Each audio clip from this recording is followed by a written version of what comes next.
Well, shit.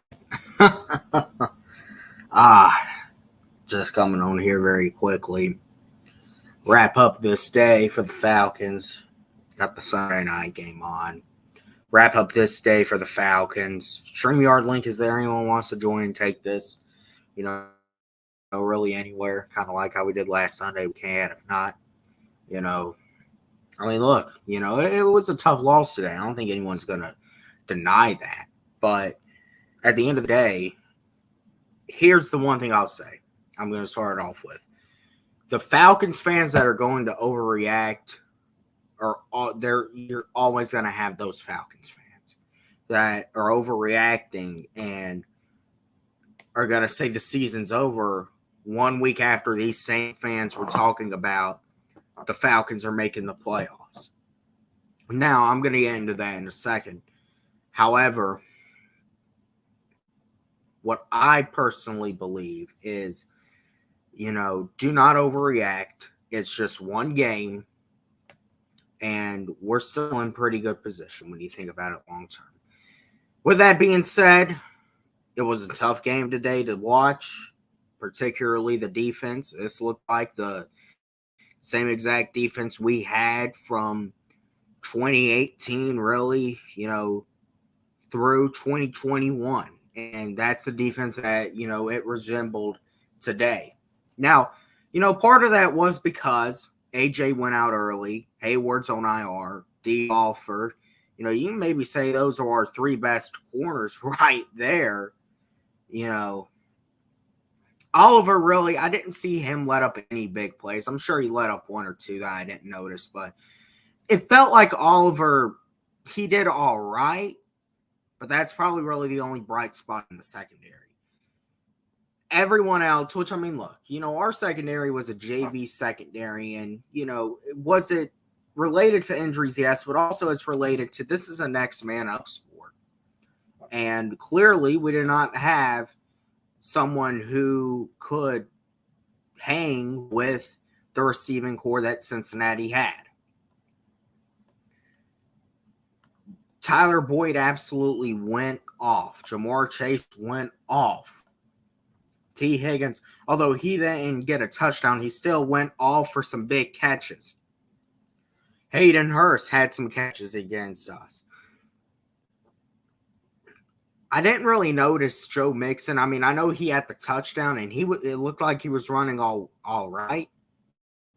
But that's mainly because they were just having so much success through the air that there was really no point in running the football. So really what lost us this game was the secondary.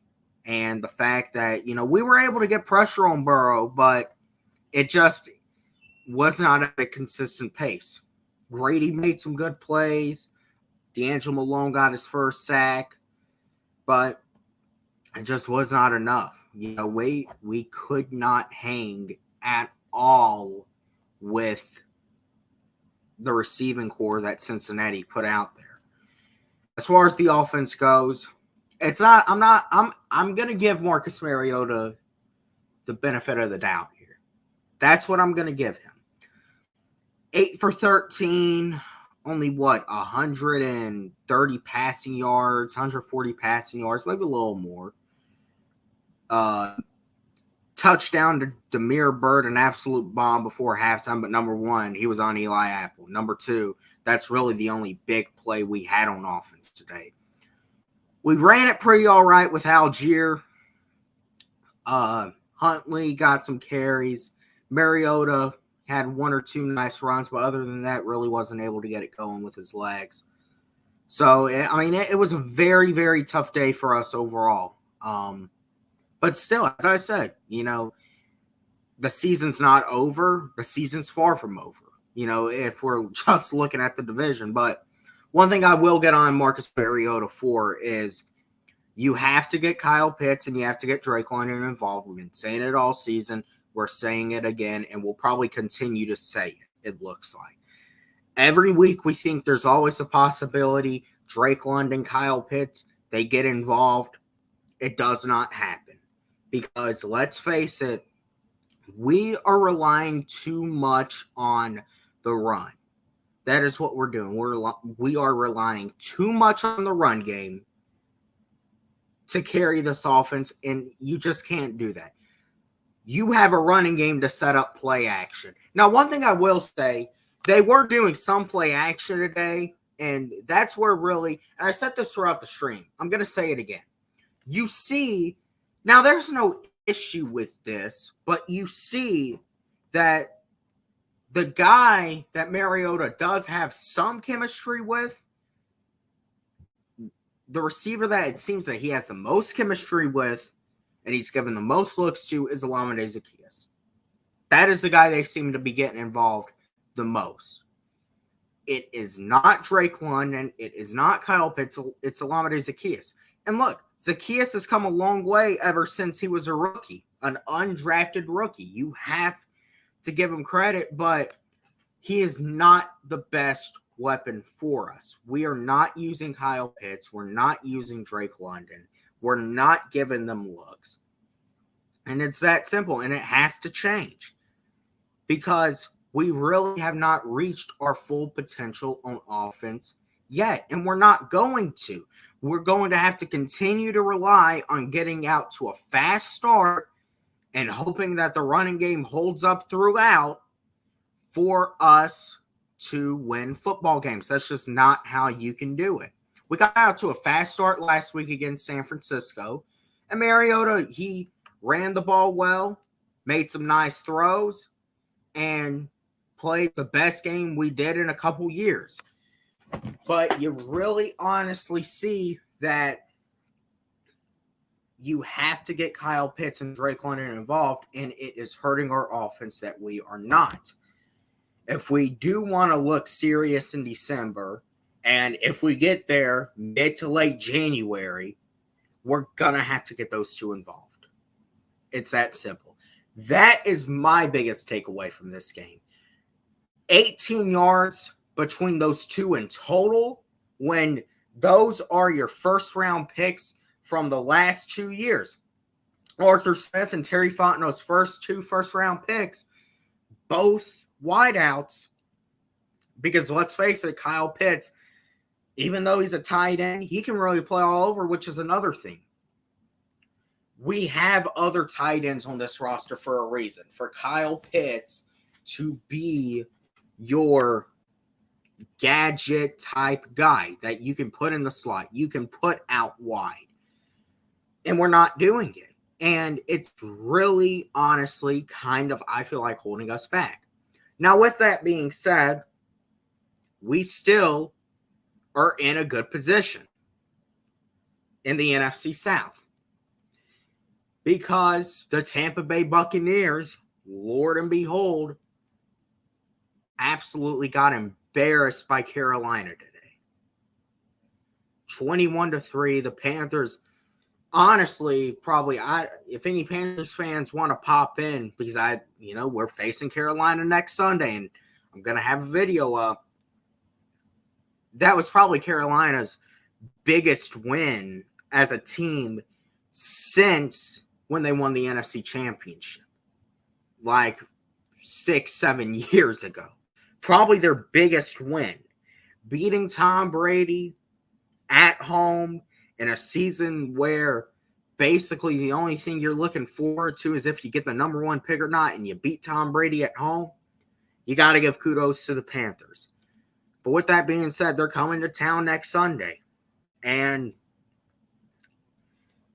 you have to take every team in this division serious. Because I really even think even the Aints, you have to take serious when you play them again in New Orleans. Because with where this division is going, and I'm looking at our schedule, and I'm going to pull up Tampa Bay's schedule, because I really do feel like that's the team that one way or another is going to be in it throughout. You have to look. They're on the short week playing Baltimore on Thursday night, which I'm going to pick Tampa Bay to win. I think they're going to end up having a little bit of a bounce back, but, still, you can see that clearly they are not the same team they have been the 2 years prior. They got the Rams coming to town. And now that's in Tampa, so it should benefit them. But who knows at the same time? Seahawks. The Seattle Seahawks look really good. Honestly, some Falcons fans questioning how the hell did we beat Seattle. I think it's because the reason why we were able to beat Seattle is because we created a balance on offense throughout that game. We got Patterson involved, and he absolutely ate. But that is the one, that first half against Seattle is the only time they made any effort to get Kyle Pitts involved at all. Drake London had some nice catches in that game. Zacchaeus had some nice catches. You really had a good balance on offense. That is why we won against Seattle. So Tampa Bay facing them week 10, heck, I'd probably say if that game was played today, I think Seattle wins. At the Browns, should win that game against the Saints at home. You know, it always feels like New Orleans gives them trouble. So that's a game they could end up losing. Cincinnati at home, they could end up losing that. The Cardinals, and then those final two games, the Panthers and Falcons, that could really make or break where Tampa Bay stands. You know, and if they're able to win this division or not, which I do think today, I think a lot of people will say, including myself, you can never write Tom Brady off until he actually writes himself off, because he can always get it going late November, early December. That is where he thrives, that type of environment.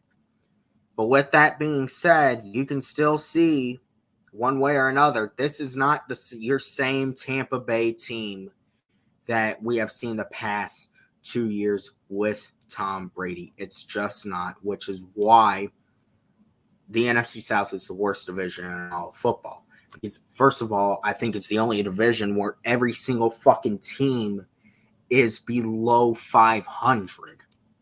Which, as you look at it and you say you weren't expecting that one bit. Everyone was basically expecting at this point Tampa Bay, start running away with the division. And maybe there's a team that is in the mix for a wild card. And everyone thought, it'd be the Panthers and Falcons, but especially us, that would basically be in a fight for the number one pick. I ain't seen you all fucking day. All fucking day I've been wondering if you were fucking alive or not. I really have. I didn't see you throughout my stream. Maybe you finally did something productive today. If you did, then good for you. Kudos to you. You're doing shit productive. Hey, that's what it's all about. Make something out of your fucking life. Fucking only reason I'm on here is because it's Sunday night. It's fucking into the football weekend. Yeah, I'll probably go live Sunday and Friday. I have been considering doing something, but it wouldn't be StreamYard like. It'd just be like, maybe something. It's basically a Madden series, but, it's not going to be like StreamYard and it won't be that long, but, I don't. You getting your mind right? Hey, fucking get your mind right. Right mindset. Fucking, I know your aunts have been giving you a hard time. End of the day, stay on that right track. Fucking, but hey, make a fucking difference for yourself.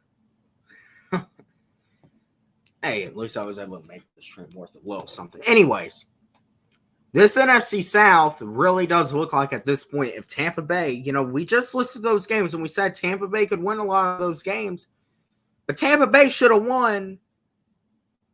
Tampa Bay should have won these past two games, and they did not. Now, granted, it's mid-season. You're talking about late November, early December, where Brady thrives. Shit, that's what I was telling Noah. This is like the 2014 NFC South Part 2. Every team is below 500. It looks like none of these teams can get it right on a week-to-week. It doesn't look like any of these teams can really get it going. You have basically Carolina and Tampa switch roles, and it's the fucking 2014 NFC South. That's what it is. But shit, Carolina winning, I think is one of the upsets of the year. I don't think anyone expected it. It is up for grabs. And see, that's what I'm talking about. The Falcons, you look at their schedule and you say, which I'm going to talk about in a second. I don't know if it's worse than the 2014 NFC South. That was pretty fucking, that was fucking some hard, stuff to watch. I think personally, if you're asking me, I think there's going to be a team that ends up with 9 wins that ends up winning this division. But shit, we're talking about, some people saying 7. I'd probably say 8 wins could very well win you this division this year. And when you take a look at the Falcons and what they have coming up, they have Carolina next Sunday in Atlanta. Chargers in Atlanta. So the Chargers, who just lost J.C. Jackson, it looks like it's going to be a very serious injury for them. And then we head up 85 to take on the Panthers Thursday night. I'll be headed up 85 with them. But anyways, you got to take a look at that. Those 3 games you look and you say, hey, they're all winnable, especially against Carolina. I know I said, and I still do stand by this. If we can't sweep Carolina, we shouldn't be allowed to do shit. But I guess that would apply to Tampa Bay too. And New Orleans. So one way or another, we all can end up losing to Carolina. Hopefully us. We're the only ones that maybe have potential to end up sweeping the motherfuckers. J-Dog, I wasn't posting the link for you. You need to fucking stay off. That's for anyone else that wants to come in and talk. You need to take a little bit of a fucking break. I appreciate the support. Appreciate you coming through, man. You need to get your mind right. You talk about next week, fucking, get a fucking life and then come in. But I appreciate the support, J-Dog. I really do. Glad you're working, although you're working to turn your life around, but then you say that and then 2-3 days later, you're back on live streams. But anyways, talking about the NFC South, we're the only ones that can potentially sweep Carolina. And, as much as I think we can, this is the NFL. It's a division game. And I appreciate it, J-Dog. I really do appreciate it. But you gotta get something for you to do in your life. It has to happen. Well, fucking look. The Saints are like the fucking equivalent to the devil to me. But, shit. Do I hate all Saints fans? No, I don't. You get talking with them. It's one of my favorite parts about this is, chopping it up with fans of other teams, because that's what it's all about. But at the end of the day, it really does feel like that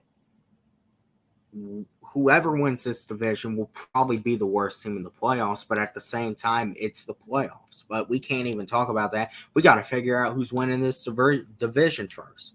And shit, it could be the Bucks, it could be the Falcons, it could be the Saints, and shit. If Carolina is able to pull together a winning streak against division opponents, you can't count them out because they're 2-0 against their division opponents. And we're 0-2 against division opponents. You can really say we should be 1-1 against division opponents, maybe even 2-0. But that's what it could have, should have. We're 0-2 against division opponents. We're 3-2 against non-division opponents.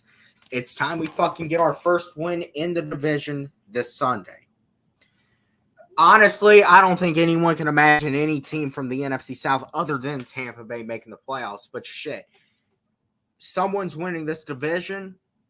It could be us, it could be New Orleans, it could be Tampa, and it might even be Carolina. Because at this point in time, I think anyone can win this division, but we got to put Carolina to sleep next weekend. It's what we got to do. These next 2 out of 3 weeks, I feel like we can really eliminate Carolina from the divisional race. But right now, we haven't faced them yet, and they're still in it.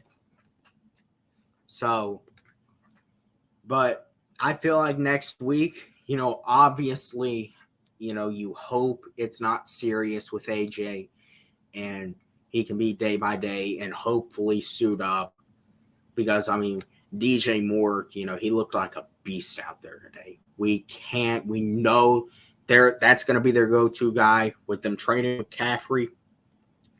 So we cannot let DJ Moore get into a rhythm.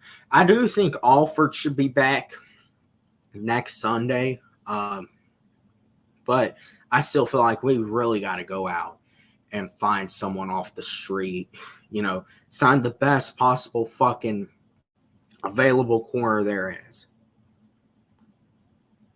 Well, shit, 2017, you're talking about crazy. 2017 was pretty fucking crazy.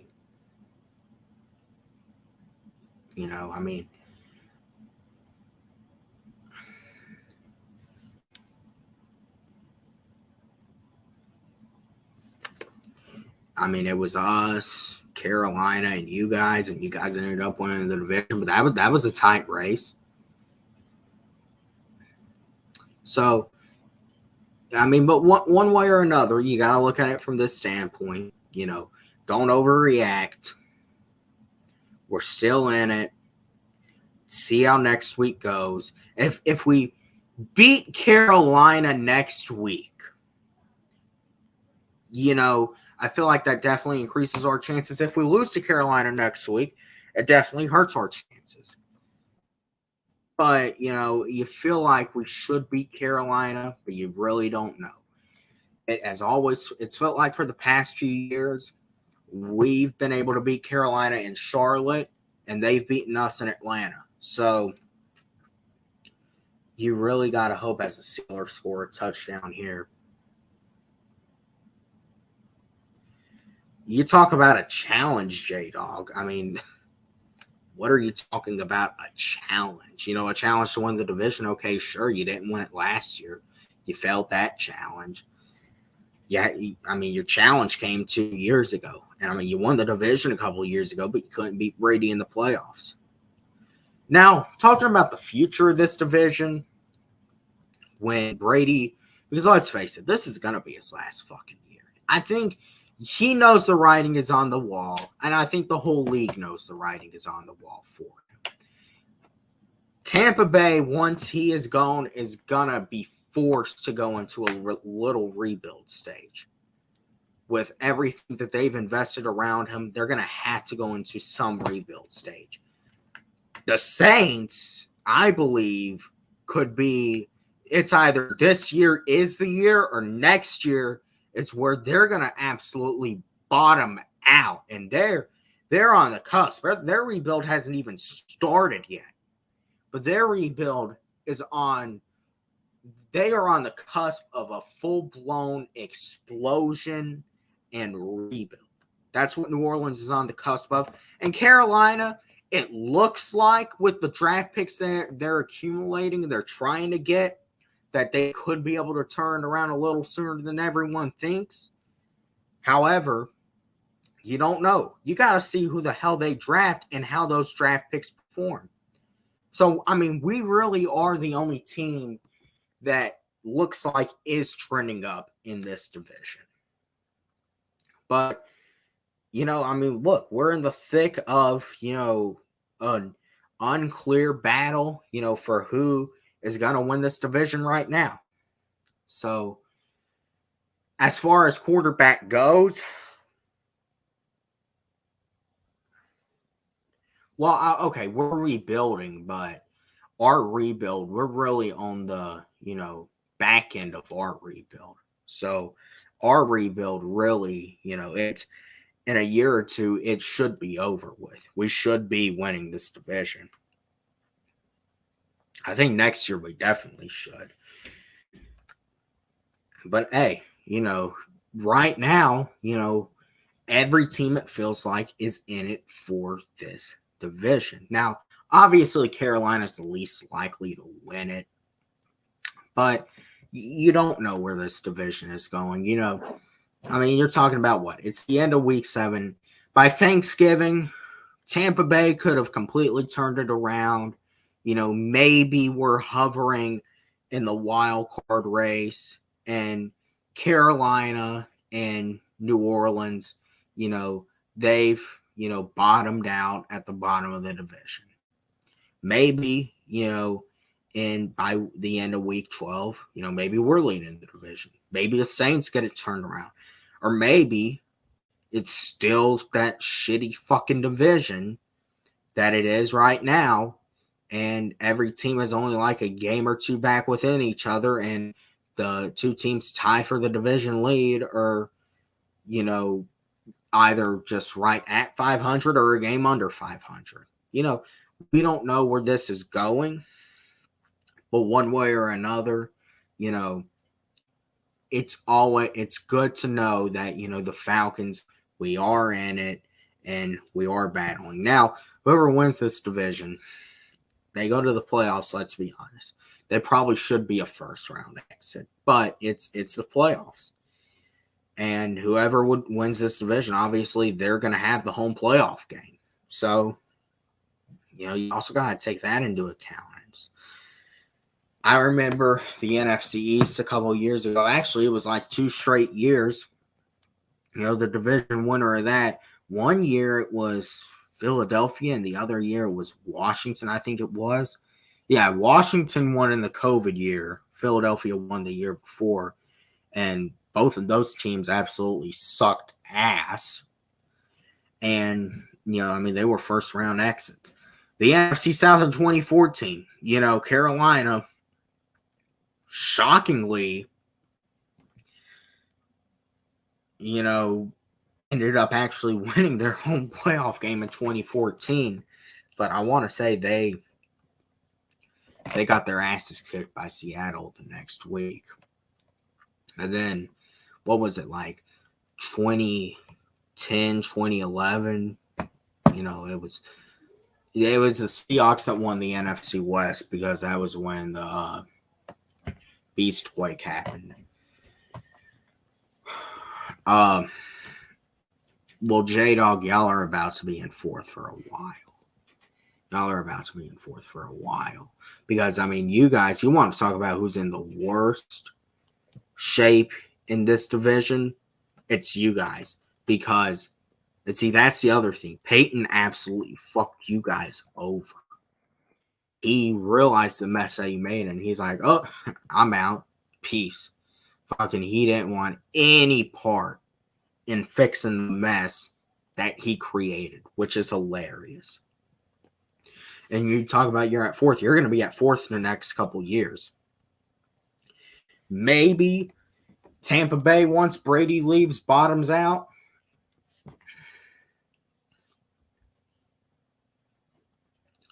But you're going to be at fourth in the next couple of years. Nice to see I'm in good shape to win the fantasy this week.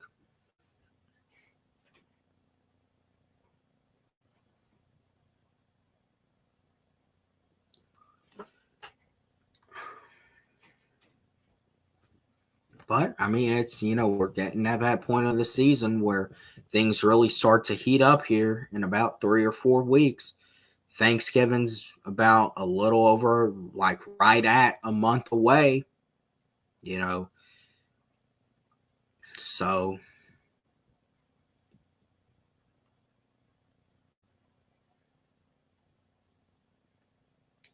it's any team's division at this moment in time. Anyone other than J-Dog want to tap that link, you can. Maybe a Panthers fan. I want to get a Panthers fan. I wanted a Panthers fan the other night. Want one tonight. Anyone welcome to join.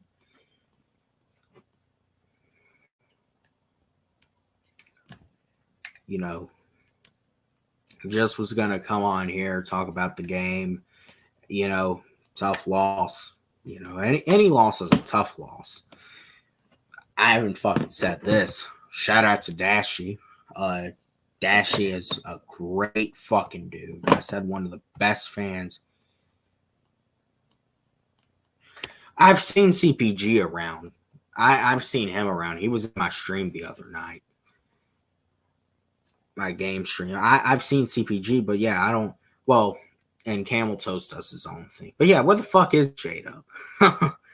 I would have expected, which I know he's on streams, but like, why isn't he making videos or anything? You'd think, you know, he'd be running his mouth at this point after they beat Tampa Bay, or, you know, maybe he finally learned. You know, maybe he actually knows that the Panthers suck, and, you know, but hey, you would think he would think the same way, that they got a fucking chance to win this division with how awful it is.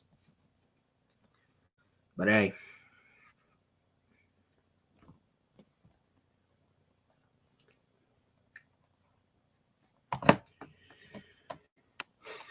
but definitely have to start picking up these wins in divisional games. You definitely got to do it.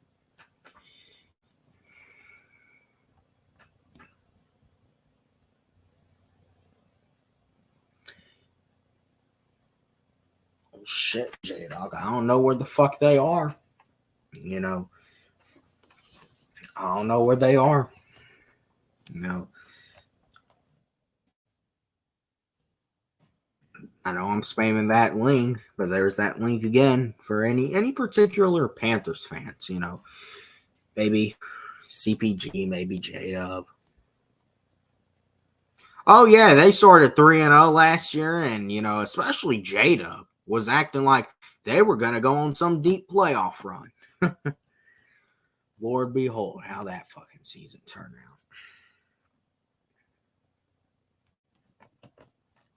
Fucking, they were facing Dallas. They thought they were gonna beat Dallas. They thought they were gonna start. I remember they were talking about they'd start like, but it's one guy. I don't think it was J-Dub. One Panthers fan I know. He's like a little, you know, little YouTuber talking about like Carolina can start 7-0, and I'm like, you dumb motherfucker. They ain't starting no 7-0. This was when they were 3-0 heading into that game against Dallas. I'm like, you're a dumb motherfucker if you think your team's starting 7-0. And after that, they would lose 4 straight. They did end up beating us in Atlanta. But after that, you know, they didn't. First off, they didn't beat us when we went up to Charlotte. See, that's the one thing. I feel more comfortable with the Falcons playing in Bank of America Stadium than I do Mercedes-Benz Stadium. They have more success, it feels like, in Charlotte playing the Panthers than they do in Atlanta. You know, but I mean, hey, you know, we've won 2 straight home games. Hopefully make it 3 this Sunday. But I mean, you do look at it, it definitely looks favorable coming up for Atlanta, but you have to get Pitts and London involved. If you don't do it, it's going to be very hard to win some of these games.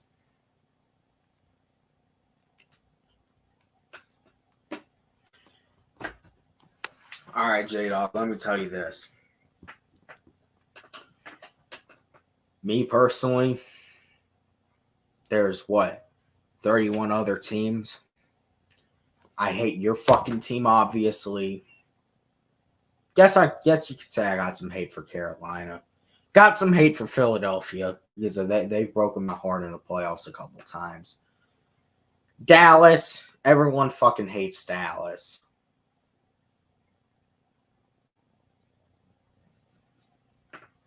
Tampa Bay, kind of. I mean, I don't necessarily hate Tampa Bay, but I mean, it's the Saints especially. You know, I mean, obviously, you know, they're my enemy. Every team that the Falcons plays the enemy for the week, but I mean, shit.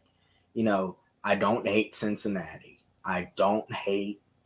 See, that's what I would do when I came in. You know, I'd make a hate week every week and just, I mean, looking back at some of the stuff I did my first year, and I'd make hate weeks every week.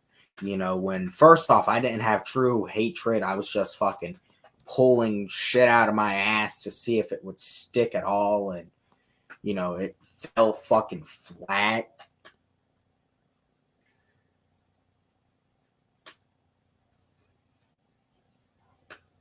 Well, I guess you could do Pittsburgh. The only reason behind Pittsburgh is they have a lot of fans you can interact with. But even well, shit. What are you supposed to say about basically every other team other than hope we beat you?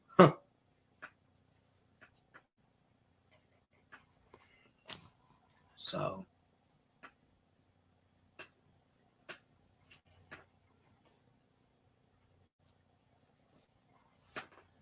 yeah.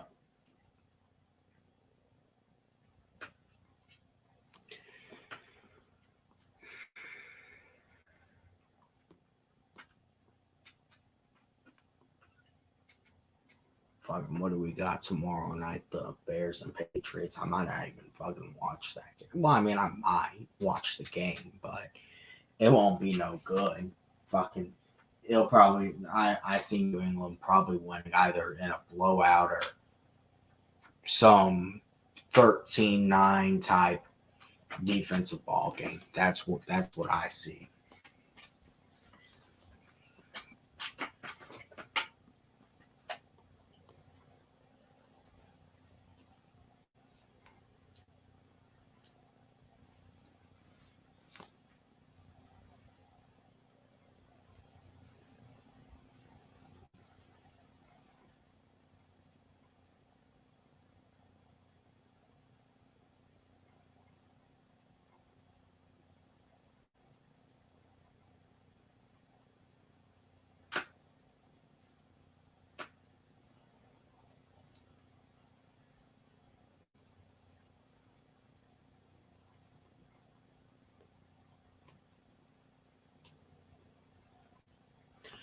Ashy and Scottzilla. Well, fucking make an 8-week against Dashy. Okay, you can interact with Dashy. Dashy's a great dude.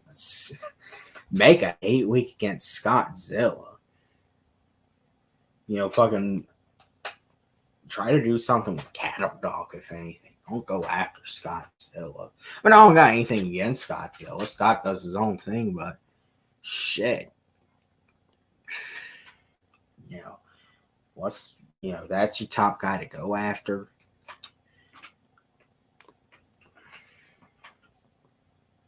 Well, shit, Raiders got some fans, but if you don't hate them, fucking, and they don't make a hate week against your team, why I see it is just fucking be real.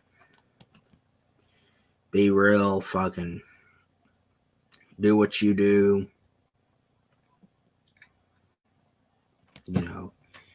But don't spend fucking 20 hours on live streams.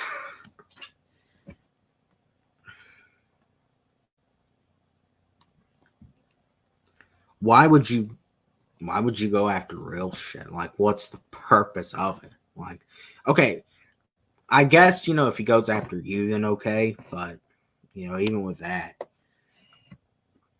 at the end of the day,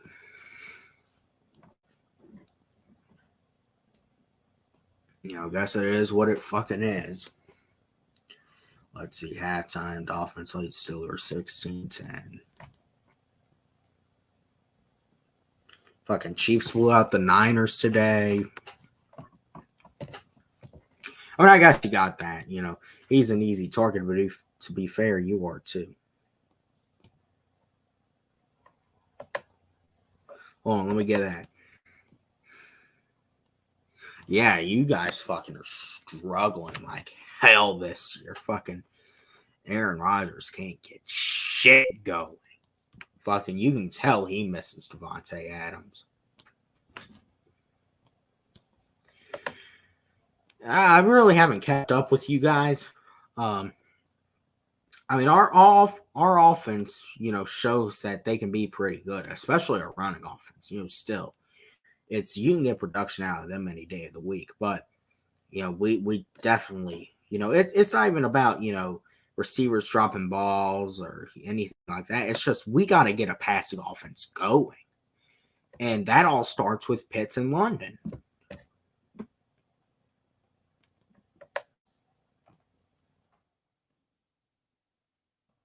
So showing that fucking everything went downhill for Tampa Bay after Mike Evans dropped that wide open pass.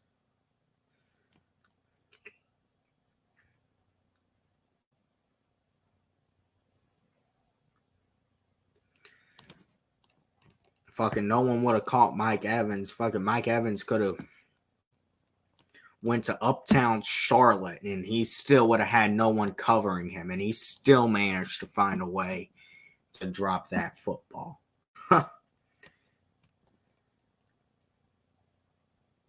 God damn, Green Bay's worst start since 06.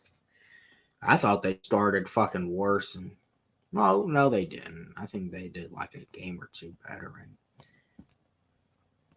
17 and 18. Yeah, you definitely, I mean, tribute whatever you do to the Steelers to Lady Steele. There's no doubt about that. Rest in peace to Lady Steele.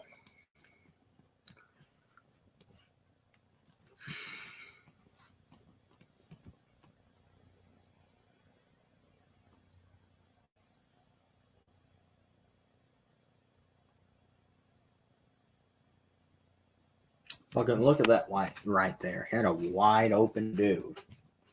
Fucking something's off with Aaron Rodgers this year. I think it really is just fucking, you don't trust these guys like how he trusts Devontae Adams. It really is showing, and really, even with that, Adams has been doing all right, but it feels like, Adams needs Rodgers and Rodgers needs Adams.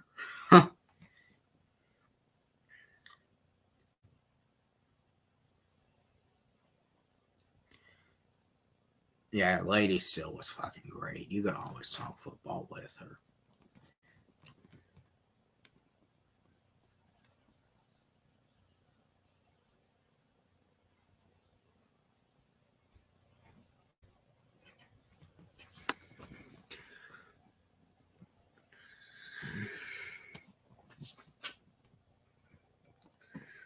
See, this shit's been going on for what, nearly 45 minutes. No one's gonna tap in. I'll probably just send it. Hey, appreciate it for coming through, J Dog. Fucking, hey, keep your fucking whatever you got going. That's keeping you busy. Keep it going. So, well, I mean, you can love talking to people about football, but don't make it your life. Don't spend 20 hours on StreamYards talking about football.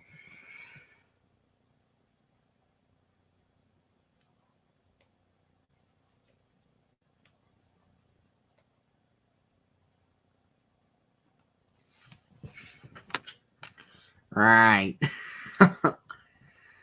Your voice is so easy to do, just kind of like how mine is,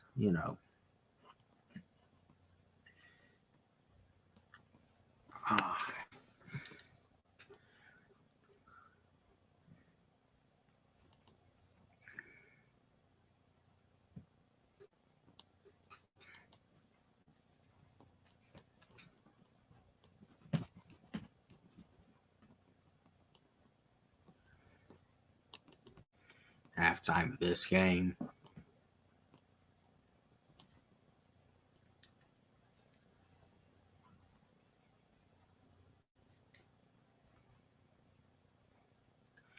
All right, J Dog.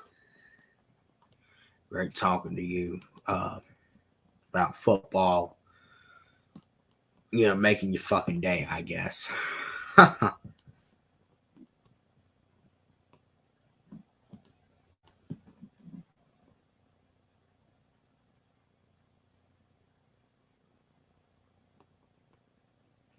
I don't care about likes or dislikes. Fucking, I hate that YouTube took away where you couldn't see dislikes. because I really do. I could give a shit whether you liked or disliked it or not, but they appreciate it one way or another, guess.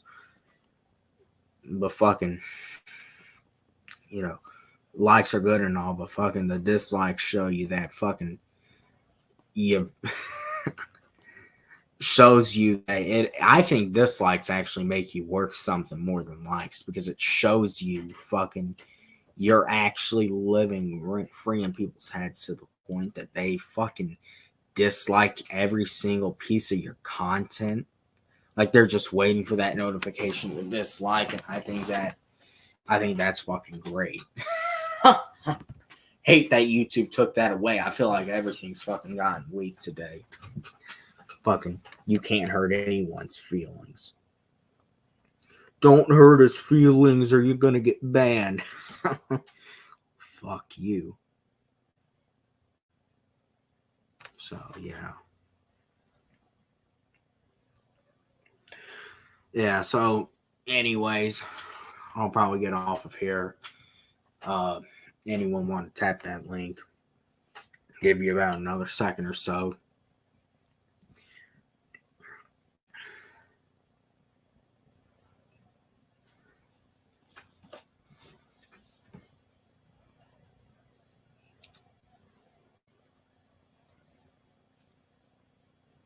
So, all right, well, kind of recap that.